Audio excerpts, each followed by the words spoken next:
संजय गांधी, कुछ लोग उन्हें विजनरी कहते हैं जो इंडिया में इंडस्ट्रियलाइजेशन लाना चाहते थे, और दूसरे टायरेंट, क्योंकि उनकी हरकतों और एक्शंस ने देश भर में काफी डर फैला रखा था। माना जाता है 1970s में संजय वो अपनी mother prime minister Indira Gandhi के साथ देश संभाल रहे थे, और बहुत ही क्वेश्चनेबल तरीकों से। संजय गांधी बहुत ही डायनामिक पर्सनालिटी थे who was known to abuse his power, well, his mom's power, क्योंकि वो बिहाइंड द सीन्स काम करते थे। उनकी इंडियन गवर्नमेंट में कोई भी ऑफिशियल पोजीशन नहीं थी, बावजूद इसके वो इंडिया के one of the most influential people थे। उनका रोल इनफॉर्मल जरूर था, फिर भी उनके डिसीजंस की गूंज पूरे हिंदुस्तान की हर गलियों में पहुंचती थी। कैसे? Let's find out.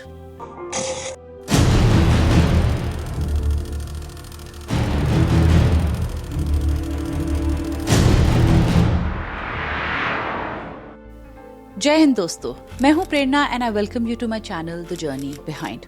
और आज की जर्नी है संजय गांधी की, जिनका जन्म हुआ 1946 में टू इंदिरा एंड फिरोज गांधी। वो उनके छोटे बेटे थे, क्योंकि उनके बड़े भैया थे राजीव गांधी, और दोनों भाई एक दूसरे से बिल्कुल ही अलग थे। जहां राजीव अपने शांत और डिप्लोमेटिक स्वभाव के लिए जाने जाते थे, वहीं पे संजय गांधी अपने हेड स्ट्रॉन्ग और फायरिंग एम्बिशंस के लिए। उन्होंने ट्रेडिशनल पॉलिटिक्स में कभी भी ज्यादा इंटरेस्ट नहीं दिखाया। Well, I said traditional politics. इसीलिए वो अपनी मॉम इंदिरा गांधी के साथ जुड़े हुए थे और उनकी पावर को बखूबी पूरी तरह से यूटिलाइज कर रहे थे to bring impact. Well, impact तो उनका डायरेक्ट था, लेकिन उनके तरीके थे इनडायरेक्ट, एंड उनका हाथ उसमें था unofficial. Then why and how could he do all of this? क्योंकि संजय गांधी इंडिया के सबसे पावरफुल पॉलिटिकल फैमिली में पैदा हुए थे, so people had to follow what he asked them to do. Sanjay England गए रॉयल्स रॉय फैक्ट्री में इंटर्नशिप करने के लिए, जहां पे उनकी दोस्ती हुई ऑटोमोबाइल इंडस्ट्री से, और थोड़ा सा स्वाद चखा, और वहां से लेके आए अपने साथ एक सपना, हिंदुस्तान को एक अफोर्डेबल कार दिलाने का। इसकी बात हम बाद में डिटेल में करेंगे। 1974 में उनकी शादी हुई मेनका आनंद से, जिन्हें आज हम मेनका गांधी के नाम से जानते हैं, जो खुद एक काफी बड़ी पॉलिटिकल हस्ती हैं। उस टाइम में भी she was known to be a striking young lady, जिनकी प्रेजेंस सिर्फ संजय के लाइफ पार्टनर की नहीं थी, she was also a visible partner in his political career और जर्नी। एट ईच स्टेप उनका साथ संजय की पोजीशन को स्ट्रॉन्ग बना रहा था। मेनका अक्सर संजय के पब्लिक अपीयरेंसेस में उनके साथ दिखती थी, और कभी कभी तो वो अपने आउटस्पोकन व्यूज के कारण मीडिया में लाइमलाइट में रहती थी। इस शादी ने संजय की पब्लिक इमेज को काफी मजबूत बना दिया था। Their combined image was a hope to modern India with traditional roots. फिर क्या हुआ इस स्ट्रॉन्ग संजय गांधी की इमेज को? Chapter 1, the man and his unchecked ambition. Sanjay Gandhi कोई आम पॉलिटिकल फिगर नहीं थे। इंदिरा गांधी के छोटे बेटे होने के नाते उन्हें कोई फॉर्मल पोजीशन या टाइटल की जरूरत भी नहीं थी। अनऑफिशियल पोजीशन पे होते हुए भी उनका कहा चारों दिशाओं में माना जाता था, विच by the way went unchecked. 1970s में इंदिरा गांधी पॉलिटिकल टर्बुलेंस से गुजर रही थी। तब संजय गांधी उनके सबसे बड़े सपोर्ट बने एंड क्लोजेस्ट एडवाइजर। पीछे से वो अपनी मॉम को गाइड करते थे, और उनकी mom Indira Gandhi, the then prime minister of India, उनकी सुनती भी थी और उनकी सारी बातों पे अमल भी करती थी। इंडिया को लेके संजय के बहुत सपने थे। To advance the country in a rapid pace, to bring it to the heights of glory in no time. उनको बहुत ही जल्दी थी to bring industrial and social reform. Hence, in 1971 June, a company known as Maruti Motors Limited, जो आज Maruti Suzuki के नाम से जानी जाती है, इनकॉर्पोरेट की गई। यस, वही मारुति जिसमें आप सब ने और मैंने सवारी की हुई है।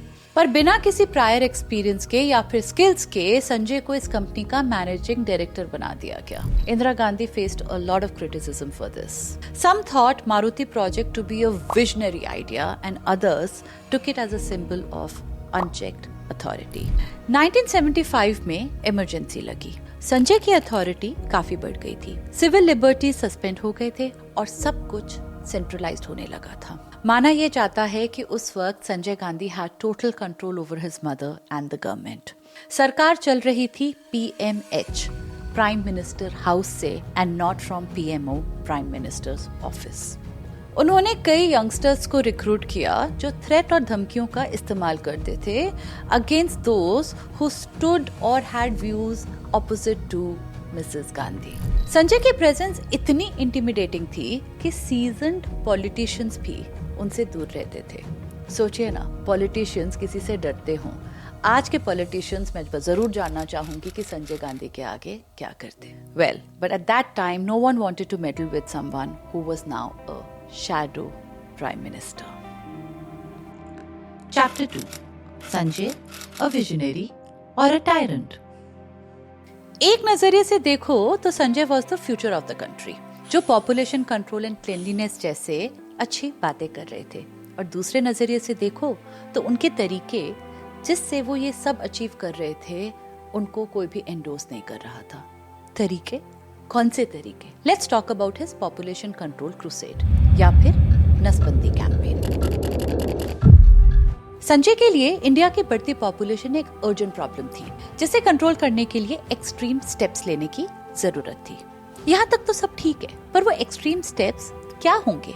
Let's think about it. Population control करने के लिए क्या करेंगे? Education, awareness, free medical service, interventions, incentives, right?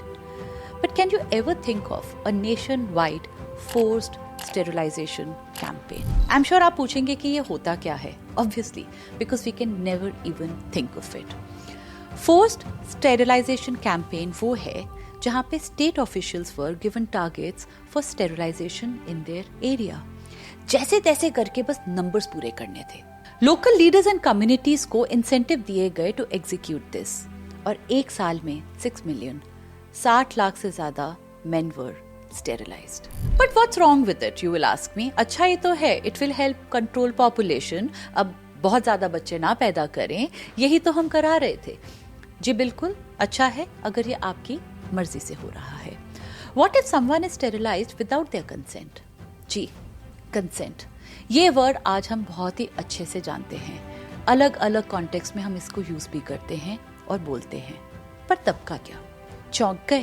That is what was happening. Forced sterilisation की कहानियां देश भर में फैल गई थी। मेन वर पिक्ड अप, गांव और शहरों से उन्हें उठाया ले जा रहा था, and they were being sterilised against their will. And you know what, many of them were even unmarried. Indian media तो इमरजेंसी के कारण दबी हुई थी, हेंस इस प्रोग्राम की ब्रुटैलिटी बाहर आ नहीं पाई। एंड वी क्लेम कि आज के तारीख में media and people do not have freedom to speech. What can I say? But तब जब डोमेस्टिक मीडिया को चुप कराया हुआ था, जो चुप थी, कुछ इंटरनेशनल रिपोर्ट्स आई थी जिसने इसे कवरेज दी थी, जो कह रही थी कि कैसे जनता में डर फैला हुआ है और कैसे गांव खाली होने लग गए हैं because men were going into hiding. People in some cities came out in protest, which was reported as a human right violation, of course by those limited publications जो ये न्यूज कवर कर रही थी। उनका एक और एक्सट्रीम मिशन था। Well, ये फोर्स्ड स्टेरिलाइजेशन जैसा नहीं था, उतना एक्सट्रीम नहीं था, बट कुछ जाती उसमें थी, which was slum clearances और ऑपरेशन बुलडोजर। बुलडोजर के सरताज जिनको हम आज योगी आदित्यनाथ कहते हैं, वो ओरिजिनल नहीं है, वो तो कॉपी कैट हैं। वो ऐसे ही पब्लिसिटी ले गए, वो तो शायद किसी और के नक्शे कदमों को फॉलो कर रहे थे। तो ओरिजिनल बुलडोजर बाबा संजय गांधी। हुआ कुछ यूं था कि संजय गांधी अपने कुछ साथियों के साथ ओल्ड दिल्ली में भ्रमण कर रहे थे, और वहां पे एक पॉइंट से उनको जामिया मस्जिद नजर नहीं आ रही थी, क्योंकि रास्ते में काफी सारी एस्टैब्लिशमेंट थी जो नाजायज थी। वो उनका व्यू खराब कर रही थी, And yes, every establishment, like I said, was illegal, and hence on 13th of April 1976, DDA की टीम आई और बुलडोजर चलाना शुरू कर दिया। कुछ लोग सामने आए इस एक्टिविटी को अपोज करने के लिए, जिसके कारण पुलिस को फायरिंग करनी पड़ी। और कुछ इंडिपेंडेंट रिसर्चर्स के मुताबिक अगर हम सुने, उनकी माने तो 400 डेथ्स हुई थी, अगर हम पुलिस की माने तो 6 और CRPF की माने तो 20। But I will say even 1 life matters. कुछ 70,000 लोग डिस्प्लेस किए गए और उनको यमुना पार एक नई जगह दी गई और ये था हमारा Delhi beautification project. Chapter 3, the backlash and a tragic and. Sanjay को असैसिनेट करने के कई किस्से सामने आए, कई सारी बातें सामने आई, जिसमें से one of the most talked about attempt was in March 1977, जब during an election campaign Delhi में एक अननोन गनमैन ने उनको 300 मीटर्स की दूरी से उनकी गाड़ी पे गोली चलाई। Sanjay went unharmed, but this attempt shows public resentment towards him. अब ना थोड़ा सा रिकैप करते हैं उनकी इमेज की तरफ। Unofficial power holder, unofficially running the government, unchecked extreme actions, people in higher position in politics scared of him। इस इमेज के साथ जब 1977 में इमरजेंसी खत्म हुई, तब उनके चर्चे देश भर में हो रहे थे एंड एक वेव सी आई थी पब्लिक बैकलैश की, जिसके कारण 1977 में वो उनकी मदर इंदिरा गांधी इलेक्शंस हार गई और पहली बारी चाहे गठबंधन की हो, एक नई सरकार आई जनता पार्टी की under leadership of prime minister Morarji Desai. तब जनता गवर्नमेंट ने इंदिरा गांधी को और संजय गांधी को अरेस्ट करने के ऑर्डर्स निकलवाए। एलिगेशंस कई सारे थे, misuse of power, corruption and actions taken during emergency. ये अरेस्ट कभी हुए ही नहीं और ये सारा political drama led to them gaining public sympathy which is for the Gandhi family. 1980 तक अब पब्लिक की इमेज पब्लिक फिर से कांग्रेस के फेवर में थी और कांग्रेस आई, जो अब कांग्रेस इंदिरा के नाम से जानी जाती है, वो एक बार फिर पावर में आई 1980 में। जनवरी 1980 में इंदिरा गांधी एंड संजय गांधी ने फिर से एक बारी हमारे देश की बागडोर संभाली और उन्हें अब अपनी पुरानी इमेज को मिटाना था। ये एक नई शुरुआत थी। They wanted to leave the past and make a new beginning, a new image। पर क्या संजय गांधी ये कर सकते थे? क्या उनकी एग्रेसिव एंड एक्सट्रीम फितरत उनको ये अलाउ करती? You know what? हम ये बात कभी जान ही नहीं पाएंगे। क्यों? क्योंकि 23 जून 1980 में ऑफिस टेक ओवर करने के 5 महीने बाद सुबह 8:10 पे संजय गांधी की जिंदगी का सफर एक एयर क्रैश में खत्म हो गया। संजय गांधी एक एमेच्योर पायलट थे जो फ्लाइंग भी एक्सट्रीम तरीके से ही करते थे और एक extreme aerobatic manoeuvre and pushing the line के कारण his plane crashed, killing both him and Captain Subhash Saxena, the only other person in the plane। देश में तहलका मच गया and जाहिर है one of the most powerful man in the country died at the age of 33। पर तहलका दो किस्म का था, एक उनकी डेथ का और दूसरा कॉन्स्पिरेसीज का। विस्पर्स ये कह रहे थे कि इस क्रैश को अंजाम खुद इंदिरा गांधी ने दिया है। But for what? To get rid of the partnership of the radical past, his extreme image that could ruin his career, और were there some secrets? Whispers के माने तो इस क्रैश के बाद इंदिरा गांधी को कुछ चीजों की तलाश थी, एक पर्टिकुलर चाबी और एक watch that perhaps contain some secret codes. वो मिले? कौन ही जाने। हम तो ये भी नहीं कह सकते कि वो कभी थे भी कि नहीं। But what we can tell is what our heart says. पूछो अपने दिल से कि क्या एक माँ अपने पावर को कायम करने के लिए अपने बेटे को मरवा सकती है? क्या कुर्सी की प्यास बेटे के प्यार से ज्यादा हो सकती है? जैसे महाभारत के युद्ध में उसकी गद्दी के लिए भाई ने भाई को मारा और पूरे परिवार को मिटा दिया, क्या वैसे ही इस देश की सबसे ताकतवर गद्दी के लिए एक औरत किसी दूसरे इंसान को रास्ते से हटा सकती है? वेल, लोगों के व्यूज तब भी दो हिस्सों में बटे हुए थे और आज भी दो ही हिस्सों में बटे हुए हैं। कुछ भी कहें, इस हादसे में एक माँ ने अपना बेटा खोया, एक भाई ने अपना भाई, एक बीवी ने अपना पति और एक बेटे ने अपना पिता। जी, जब संजय गांधी की डेथ हुई तो उनके बेटे फिरोज वरुण गांधी, जो राहुल गांधी और प्रियंका गांधी के कजन हैं, वो सिर्फ 3.5 महीने के थे।